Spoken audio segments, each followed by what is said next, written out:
Salmos de número 24, no seu versículo de número 7.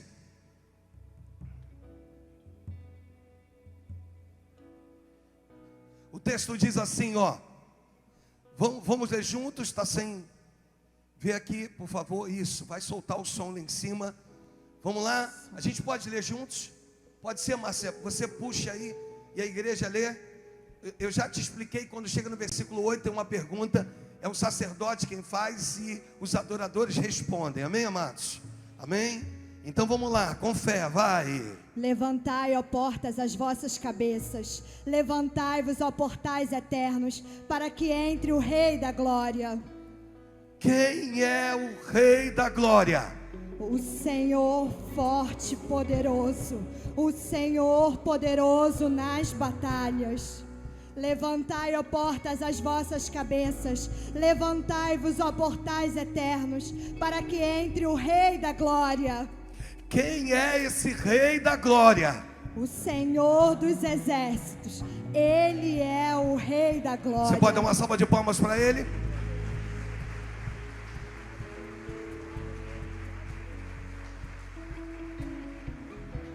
Eu já expliquei para você que esse salmo nasce num momento da vida de Davi. Naquele intervalo em que Davi tenta conduzir a arca da casa de Abinadab até a fortaleza de Davi, a cidade de Davi. E ele se frustra, porque ele resolve fazer do jeito dele, da maneira dele. Às vezes nós temos o costume de dizer a respeito de pessoas bem intencionadas, mas não significa que você seja uma pessoa bem intencionada e que você realmente esteja caminhando de acordo com a vontade de Deus. Às vezes eu tenho uma frasezinha minha que eu ouvi de pessoas mais antigas, que diz que sinceridade demais é falta de educação. Às vezes o fato de você ser sincero, ou seja, eu falo tudo que eu quero, eu falo tudo que eu penso, pode ser que você magoe alguém do outro lado. Então eu quero dizer para você, em nome de Jesus, que Davi vive uma frustração. Alguém é morto por uma atitude inconsequente de um rei.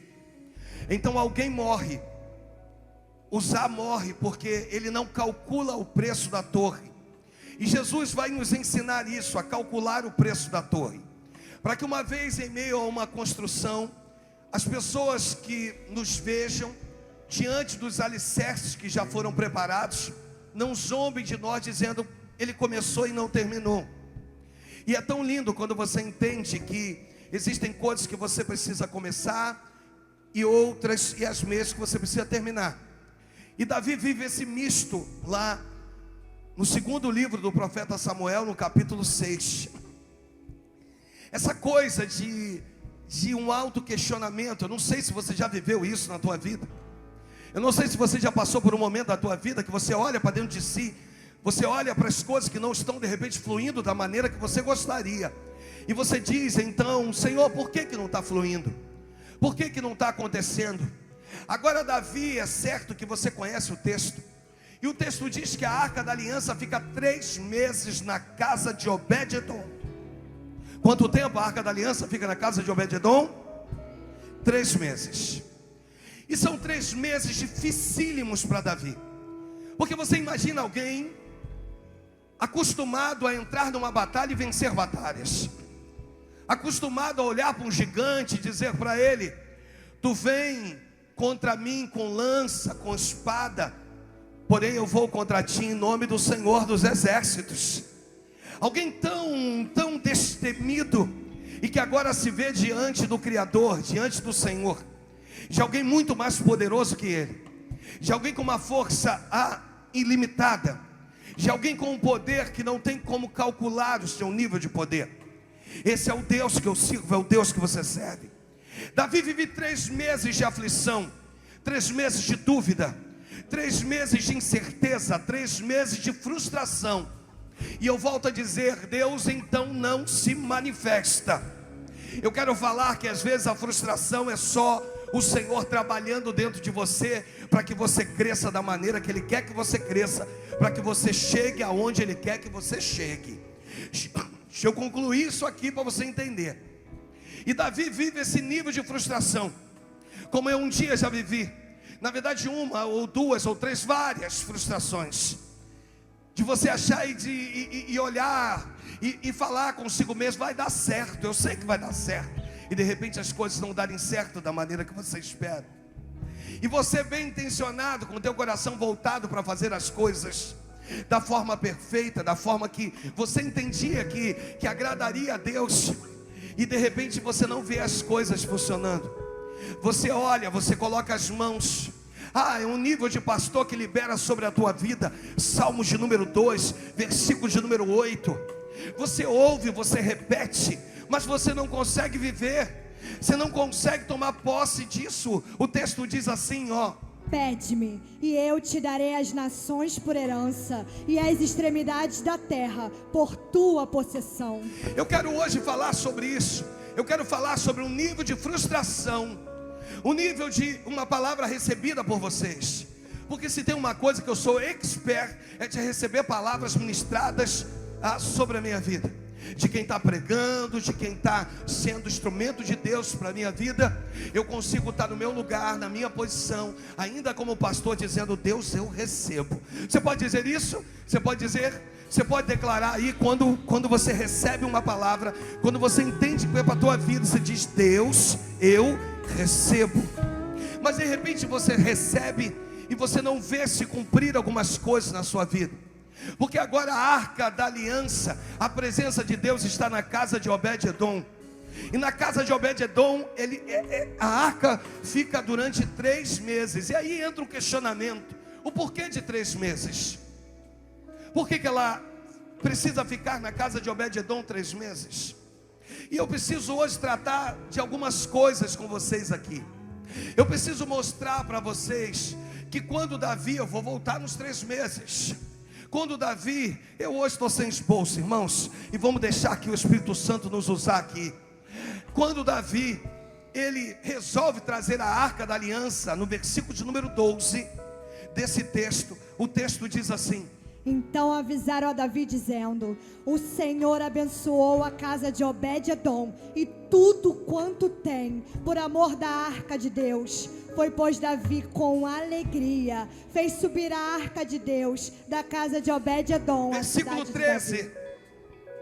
Sucedeu que quando os que levavam a arca do Senhor tinham dado 6 passos, sacrificava ele bois e carneiros cevados. A impressão que eu tenho aqui é a mesma que você tem. Isso aqui se chama hermenêutica, a interpretação de texto. E a impressão que eu tenho é a mesma que você tem, porque o texto aqui é muito claro. O texto diz o seguinte, vamos lá, Márcia, mais uma vez. Sucedeu que, quando os que levavam a arca do Senhor tinham dado 6 passos, sacrificava ele bois e carneiros cevados. Então vamos entender, eles davam 6 passos e sacrificavam, não é isso que o texto diz? Não é isso? Você está comigo aqui? Diga amém, por favor. Vamos lá, que o culto hoje é mais breve, porque amanhã eu quero te pegar. O Espírito Santo quer te pegar em nome de Jesus. Você entendeu? Diga amém. Então vamos compreender esse texto. O texto diz que eles davam quantos passos? 6 e sacrificavam, é isso? É isso? Está errado. Deixa eu te falar. Antes dos 6 passos já tinha tido um sacrifício. Então não é uma caminhada e depois um sacrifício. É um sacrifício que garante a caminhada. Você está entendendo? Diga amém. Eu quero te dizer e começar a te ensinar algumas coisas aqui. O sacrifício garante a caminhada. O sacrifício sustenta a caminhada. Então ele sacrifica e depois dá 6 passos. Deixa eu repetir isso para tu pegar no teu espírito. Primeiro vem o sacrifício, depois vem a caminhada. Primeiro vem o sacrifício, depois vem o chão que Deus vai colocar na tua vida. Primeiro vem o sacrifício, depois vem um passo, e depois do passo vem outro passo, e Deus vai colocando o chão para você pisar. Deus inspira para você e diz o seguinte: sacrifica, dá o primeiro passo e eu vou colocar chão para que você dê o segundo, para que você dê o terceiro, para que você dê o quarto, para que você dê o quinto, para que você dê o sexto. Mas lembre-se, depois do sexto, vira para o teu irmão e diz: pare novamente, porque é tempo de sacrificar. Para novamente. Deus está dizendo: não dá o 7º passo não, fica aí e sacrifica de novo. Porque o sacrifício garante a tua caminhada. O sacrifício garante a tua caminhada. Deixa eu repetir até tu pegar. E o sacrifício garante a tua caminhada. Você sacrifica você sacrifica e depois você caminha. E depois Deus vai botando chão para você. Depois Deus vai botando plataformas para você pisar. Depois Deus vai te pegando, sabe? E vai te levando a níveis que você nunca viveu. Vai te levando a um tempo de intimidade que você nunca viveu. Eu vim hoje dizer, como instrumento de Deus para a tua vida, que você precisa aprender que antes dos passos precisa haver um sacrifício. Antes dos passos você tem que fazer algo para mostrar para Deus. Sabe por quê? Porque eu fui contigo no Salmos 2, versículo de número 8, perdão. Eu quero mostrar para você que o céu não precisa do seu movimento para se movimentar. Mas quando você se movimenta, ele se alegra e se movimenta porque você se movimentou. Pegou ou não pegou? Repita comigo: Deus não precisa de mim para nada. Repita comigo: Ele é soberano. Ele pode tudo, mas ainda assim conta comigo. Dorme com barulho desse. Vira para o teu irmão que está meio desanimado, está com cara de maracujá de gaveta. Vira para ele e diz assim: mesmo com todas as suas imperfeições, se você está aqui é porque Deus ainda conta com você.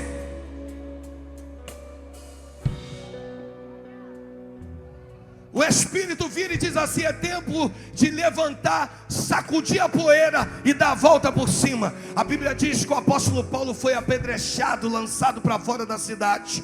E de repente ele se faz de morto. Quando os seus acusadores, pensando que ele estava morto, vão embora, os discípulos chegam. Os discípulos chegam e começam a se aglomerar em volta do apóstolo Paulo. Imagina o nível de frustração se eles se deparam com o apóstolo Paulo morto. Aí Deus olha do alto e diz assim: eu não posso frustrá-los, Paulo, fora que eu tenho uma obra na tua vida. Então faz o seguinte, querido: abre os teus olhos, começa a se movimentar, porque através do teu movimento eu vou movimentar eles. Através do teu movimento eu vou aumentar a fé deles. Através do teu movimento eu vou... no mundo tem um movimento na terra aqui e tem um movimento acontecendo no céu. Você está entendendo? Diga amém. Quando você se movimenta, o céu se... Eu quero falar de movimento hoje, irmãos. Eu quero te levar no livro dos Salmos, lá no Salmos, que não é capítulo, é número 91, no seu versículo de número 11. Quero tentar que tu me ajude a descrever esse texto. Porque aos seus anjos dará ordens a teu respeito, para que te guardem todos os teus caminhos. Eu quero tentar entender isso. Eu quero tentar qual é o nível de ordem que Deus dá a teu respeito, e qual é o nível de movimento do céu a teu respeito. Você consegue entrar nessa atmosfera aí? Você consegue? Você consegue entender que esses dias que nós estamos aqui são dias que nós estamos nos movimentando na terra e o céu se movimenta?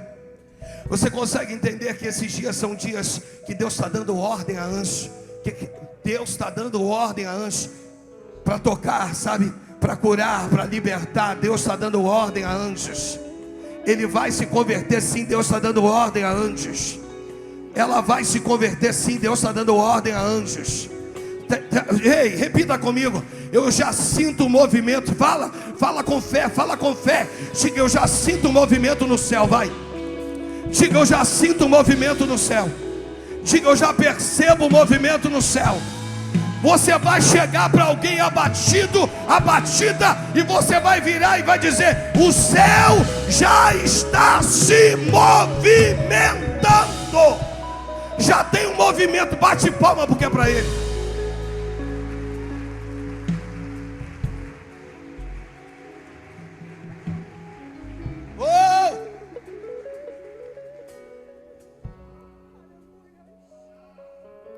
Existe uma organização no céu. Você vai ver que no Gênesis, lá no seu capítulo, eu espero que ninguém tenha deixado de vir para assistir a novela, que é muito boa. Que no Gênesis, lá no seu capítulo de número 1, Deus é lindo, irmãos. Ele precisa pôr em ordem aquilo que estava em ordem outrora. O texto diz assim, ó: no princípio criou Deus os céus e a terra. A terra, porém, estava sem forma e vazia. E aí Deus entra. Alguns teólogos vão dizer que do versículo 1 ao versículo 2, há centenas de milhares de anos, eles acontecem. Me ajuda, Márcia, leia de novo o versículo 2, vai. A terra, porém, estava sem forma e vazia. Havia trevas sobre a face do abismo, e o Espírito de Deus pairava por sobre as águas. Tem um Deus que agora vai colocar em ordem aquilo que já estava em ordem outrora. Mas com a queda de Lúcifer, com a terça parte dos anjos, há uma desordem. Deixa eu falar para você, Deus é especialista em colocar algumas coisas em ordens na minha vida e na tua.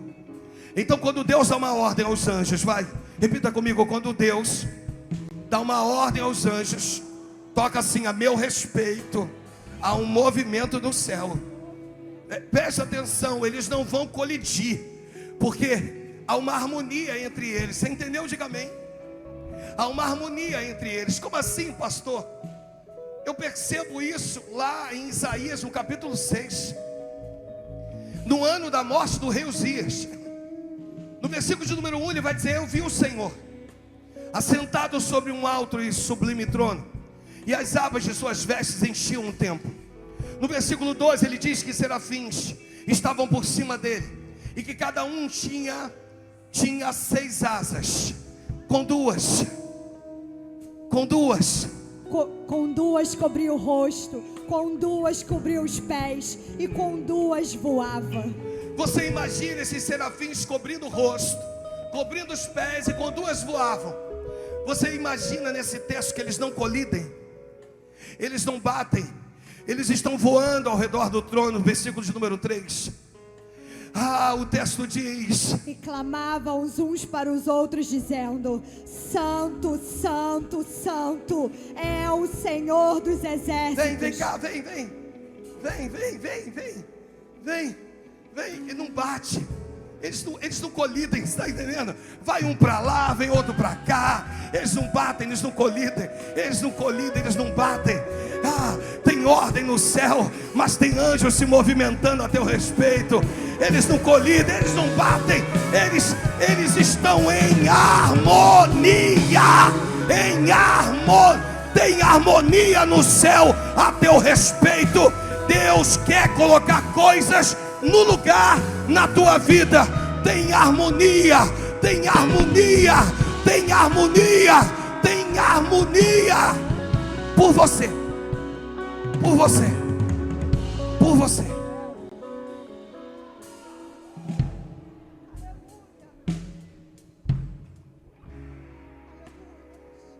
Pergunta, pastor, qual a quantidade de anjos que ele deu ordem a meu respeito? Querido,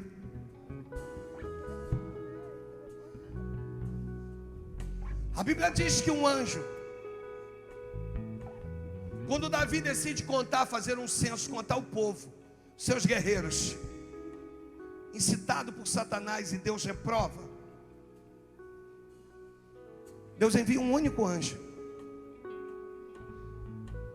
Porque Davi tem o direito de escolher uma das 3 punições. Ele escolhe 3 dias onde um anjo desceria e exterminaria o povo. E o anjo desce. Um único anjo mata centenas de milhares. Então conta um segredo para quem está do teu lado, porque ele chegou aqui sem esperança. Ela chegou aqui talvez não motivada, Deixa eu falar de novo da cara de maracujá de gaveta. Ela chegou aqui porque ela está achando que é mais um dia, mas não é mais um dia. É o dia que Deus mandou dizer que um único anjo que Ele enviar para a tua vida é suficiente de fazer com que as coisas entrem no lugar. Deus está dizendo: um único anjo que eu enviar para você, um único anjo que eu enviar nessa causa, um único anjo que eu enviar nessa situação, é o suficiente dos homens terem que se render. Quando o anjo vem, ele vem com autonomia. Ele vem, ele chega com autonomia. Quem me enviou foi o Senhor. Quem me enviou foi o Senhor. Quem tentará contra o braço do Senhor? Quem me enviou foi o Senhor. Hoje eu vim te dizer: tem anjo disponível para você, tem milagre disponível para você. Você entendeu que primeiro você sacrifica, depois você caminha. Primeiro você sacrifica, depois você dá um passo. E Deus tem disponível para você anjos. Pegou? Mas eu ainda continuo com a pergunta de por que 3 meses? Por que 3 meses? Coloca o versículo 11 para mim, Mateus. Ficou a arca do Senhor em casa de Obed-edom, o geteu, 3 meses, e o Senhor o abençoou e toda a sua casa. Por que 3 meses? Hã? Porque era propósito. Tudo que a gente não sabe, a gente vira e diz isso. Já reparou? Hã? Outra coisa, outra pergunta que eu tenho para fazer. Alguém levou a notícia. O texto não diz. Porque o importante, versículo 12, iniciozinho dele, vai dizer assim: então avisaram a Davi. Alguém levou a notícia.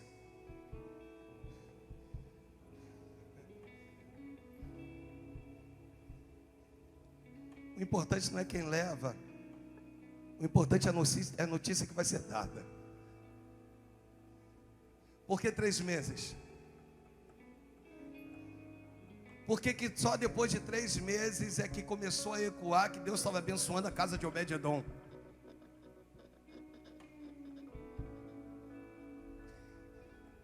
Porque existem coisas que Deus quer fazer primeiro dentro da tua casa. Existem, antes de chegar para o conhecimento de outras pessoas, antes dessa presença ir para um outro lugar, Ele quer cumprir um propósito dentro da tua própria casa. Então eu quero te dizer: aprenda a viver no anonimato com Deus. Sabe por que algumas bênçãos não acontecem? Porque tu quer abrir a boca antes dela se manifestar. Sabe por que alguns milagres eles não se cumprem? Porque tu quer falar antes deles se manifestarem. Tem um Deus que está dizendo para você: aprenda a ficar calado e aprenda a usufruir o milagre que está dentro da tua casa. Se tem arca na casa de Obed-edom, e se Deus decidiu só se manifestar a Davi lá por volta do 3º mês, é porque são dias de milagres, dias de bênção na casa de Obed-edom. Sabe o que Deus me deu? Sabe o que o Senhor me falou nesse texto? O Senhor me disse assim: sabe, Alexandre, aprenda a viver esse tempo comigo, esse tempo que ninguém precisa saber de nada. É eu e você, sou eu e sua casa, sou eu e seus filhos, sou eu e sua família, sou eu e você, sou eu. Deus está dizendo: para de dividir aquilo que não é para dividir. Não é tempo de dividir e você quer dividir. Não é tempo de contar e você quer contar. E aí você atrapalha o processo dos 3 meses. 3 meses, no meu entender, não necessariamente sejam 3 meses. É um tempo onde a presença de Deus precisa se fazer grandiosa e notória. Deus precisa cumprir algo na minha casa e precisa deixar uma bênção contínua na minha casa. Eu quero te dizer que se isso acontece no 1º mês, não se cumpriria todas as coisas na casa de Obed-edom. Deus então precisa mostrar isso para você. Ele precisa volta ao versículo de número 11. Olha o que diz o texto. Ficou a arca do Senhor em casa de Obed-edom, o geteu 3 meses, e o Senhor o abençoou e toda a sua casa. E o Senhor o abençoou. Primeiro Deus abençoou os sacerdotes da casa. Pegou ou não pegou?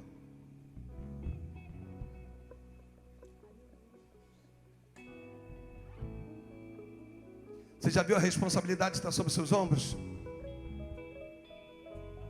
Você já entendeu a responsabilidade que está diante de você? Através de uma atitude tua, a bênção vai chegar para outras pessoas. Através de você, através de uma conduta, Deus vai fazer com que isso se alargue para toda a tua família. A arca fica durante 3 meses na casa de Obed-edom. E os milagres são internos. Porque os milagres que valem são os milagres internos, não são os externos. Os externos são ele é um nível de milagre que todo mundo um dia vai ver. Eu gosto do primeiro Samuel, capítulo de número 30, versículo 19. Eu gosto desse texto, de Davi em Ziclag. Ele faz perguntas para o Senhor: devo perseguir os meus inimigos? Devo alcançá-los? E o Senhor responde: vai, porque tu vai alcançá-los e vai trazer tudo de volta. O versículo de número 19 é o final dessa batalha, para a gente ganhar tempo. O versículo de número 19 é o triunfo da batalha. E o texto diz assim, não lhes faltou coisa alguma, nem pequena nem grande, nem os filhos, nem as filhas, nem o despojo, nada do que lhes haviam tomado. Tudo Davi tornou a trazer. O texto diz: não lhes faltou. Você me ajuda na unção, vai? Vamos lá, você que está em casa também vai ler com a gente. Vamos lá. Não. Vamos de novo. 1, 2, 3, vai.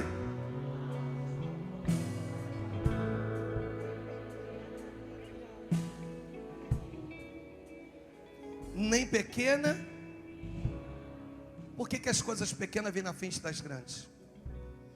Não podia o texto dizer: e não lhe faltou coisa alguma? Por que o texto narra coisas pequenas? Porque coisas pequenas só têm valor para você.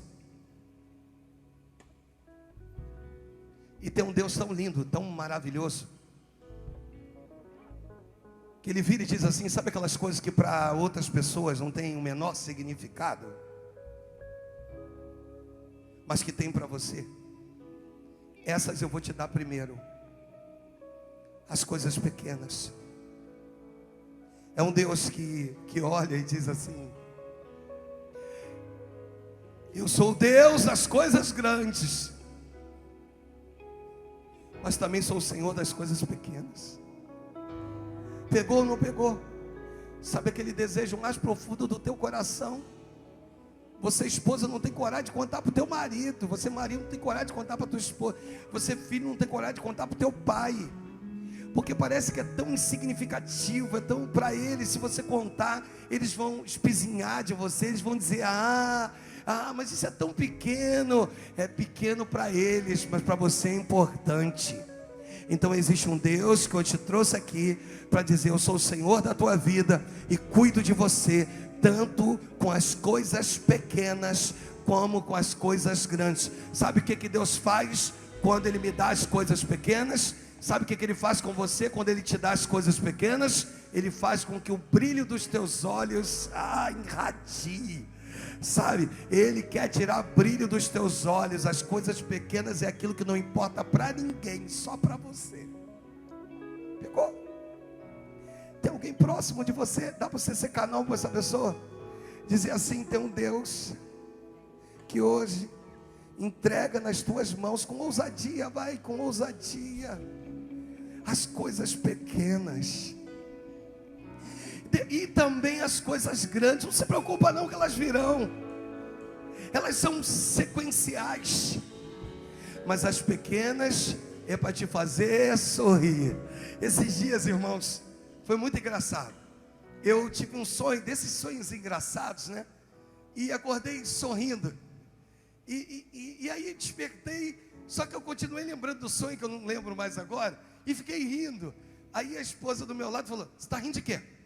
Você tá rindo de quê? Eu falei: cara, eu estou rindo, que eu tive um sonho engraçado, eu estou rindo. Não, é alguma coisa, você está rindo de alguma coisa. Não é possível. Cara, eu tive um sonho. Aí eu falei assim: não é muito melhor acordar sorrindo? Você está entendendo? Deus quer mostrar para você que arrancar de você um sorriso nesses dias. Você vai... Posso liberar? Para quem crê, posso? Você vai voltar a sorrir.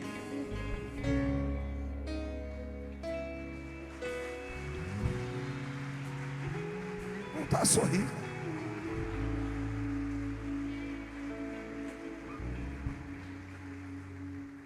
E eu encerro a porção de hoje. Versículo 12.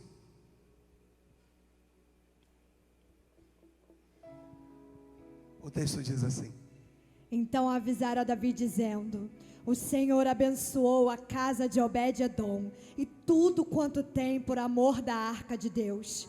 Foi, pois, Davi com alegria fez subir a arca de Deus da casa de Obed-edom, a cidade de Davi. Sucedeu que quando os que levavam a arca do Senhor tinham dado 6 passos, sacrificava ele bois e carneiros cevados. Davi dançava com todas as suas forças diante do Senhor e estava cingido de uma estola sacerdotal de linho. Deixa eu parar aqui. Sabe uma outra coisa que a casa de Obed-edom me ensina? Eu vou pegar você aí agora a trocar de vestes. Porque às vezes a gente quer aceitar Jesus, a gente quer dizer que a gente é de Cristo com as mesmas vestes. Davi, ele é cingido de um éfode de linho, de uma estola sacerdotal. Mas ele não era o sacerdote. Posso repetir isso? Ele não era o? Não era. Paulo vira e diz assim: sede, pois, meus imitadores, assim como eu sou de Cristo.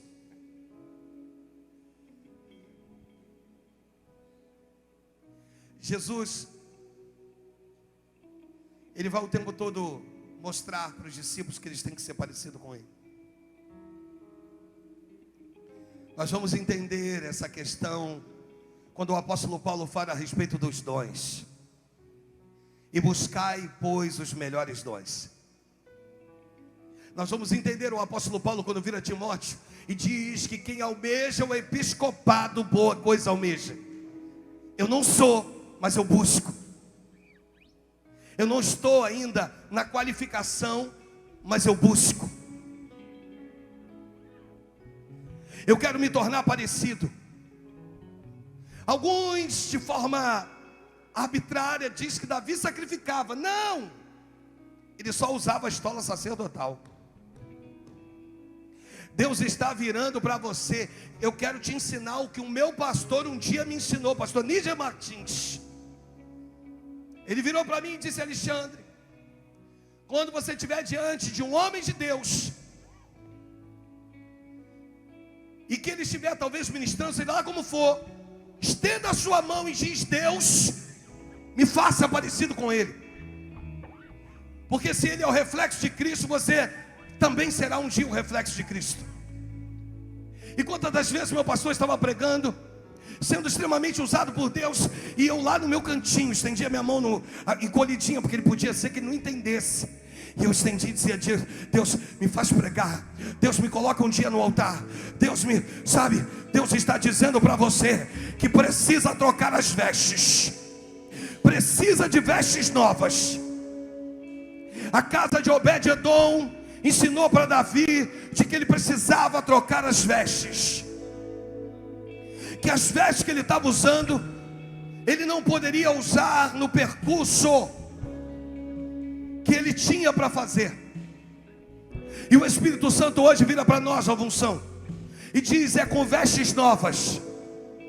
Ele vira para você e diz: ele tem vestes novas para você. Mas eu não sou ainda essa perfeição de crente, não importa. Mas eu não sou ainda essa perfeição de cristão, não importa. O que importa é estar disponível, de dizer: Deus, eu reconheço que as minhas vestes não são capazes de conduzir ou de me conduzir a esse lugar tão nobre que é a tua presença. O nível de reconhecimento é o que Deus quer de você. É um nível de reconhecimento que Deus quer de nós, de que nós precisamos de vestes novas. O texto vai dizer que Davi dançava com todas as suas forças diante do Senhor, estava cingido de uma estola sacerdotal de linho. Então, em nome de Jesus, hoje eu vim aqui como ministrante, como profeta, como pastor desse ambiente, para te dizer que Deus tem vestes novas para você hoje. Não importa o que tu fez ontem, não importa o que tu fez há horas atrás, mas se você quiser viver as coisas santas, tem que olhar para dentro de si e perceber que as suas vestes não condiz. Saibam vocês que o único sangue que não mancha é o sangue de Cristo. O sangue de Cristo é o sangue que purifica. Qualquer outro sangue mancha qualquer tipo de roupa, mas o sangue de Cristo é o sangue que purifica. E Deus tem vestes novas para vocês hoje. Vestes novas para vocês hoje. Vestes novas para vocês hoje. Oh, vestes novas. Márcia, traga as minhas vestes. Porque às vezes a gente ministra e dá uma impressão que eu não necessito de vestes novas. Ele é o pastor, não precisa de vestes novas. Mas o Espírito está dizendo que Deus tem vestes novas para a nova unção hoje, para você que está em casa. Então, por favor,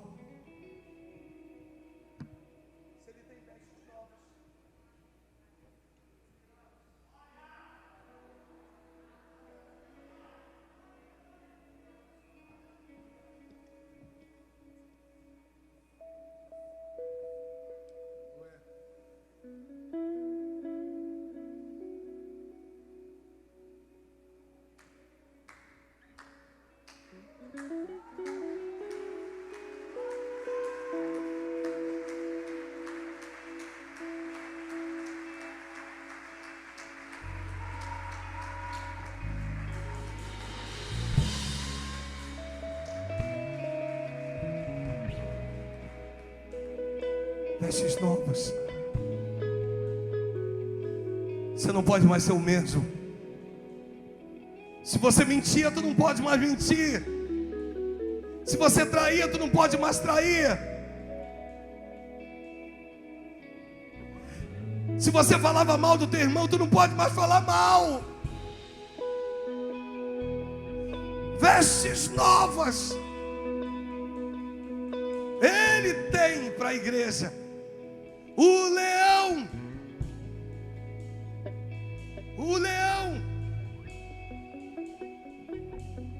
Oh!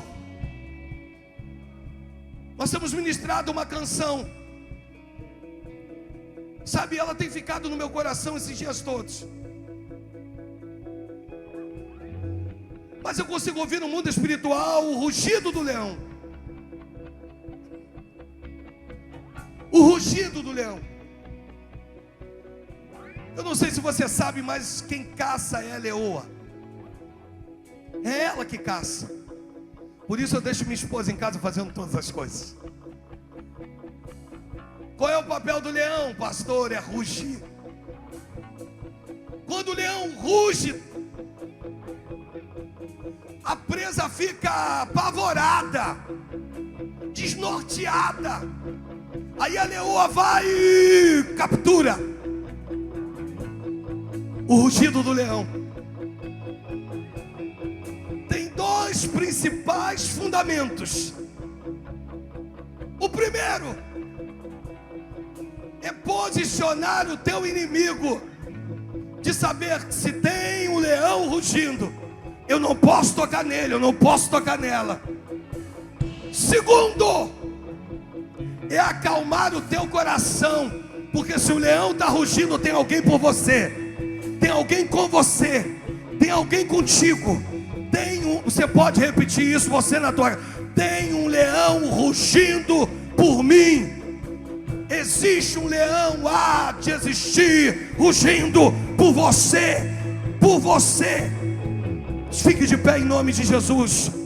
Ruja o leão e que a terra estremeça diante da majestade.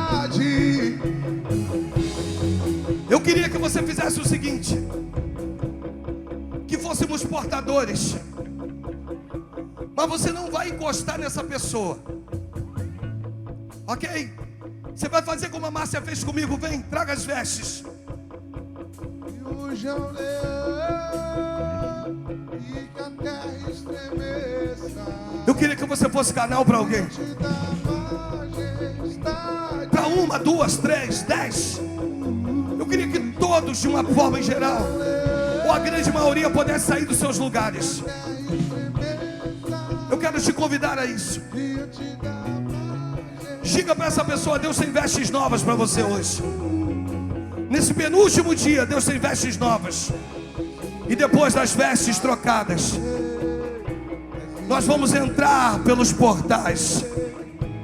Jesus entrará e ceará conosco. Então eu quero convidar você a sair do seu lugar. Seja instrumento para alguém hoje. Seja instrumento para alguém hoje. Os nossos trabalhadores, por favor, não fiquem em canto de parede, não. Sejam instrumentos para a vida de alguém hoje. Em nome de Jesus. Os nossos membros, as nossas meninas no mover, antes de dançar, sejam instrumentos. Instrumento um para o outro. Chega diante dessa pessoa. Diga para ela: Deus tem vestes novas para você. Tem vestes novas para você.